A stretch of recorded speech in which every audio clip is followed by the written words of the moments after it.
Welcome to Chillin' 101. We hope this video helps. In this video, I will explain how to set up Bluetooth in a Dodge Journey. Start by turning on your phone Bluetooth and set the Journey to accessory power so the system can pair. Open the Uconnect or Infotainment Bluetooth menu, choose Add Device, and confirm codes shown on both screens. Allow contacts and messages access if you want hands-free calling and text alerts while driving. Begin pairing by navigating to Bluetooth or phone settings on the Uconnect touchscreen, then choose Add New Device. Your phone will show the car name. Tap it and verify the matching PIN displayed on both screens. Accept any permission requests on your phone so contacts and call history can sync.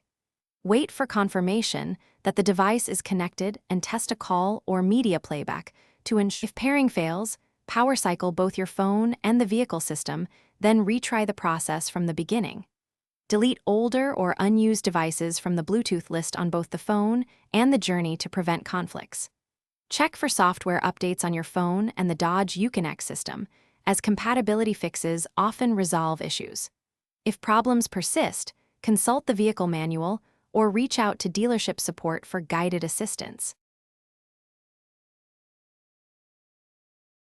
Thanks for watching. Consider subscribing if we helped you.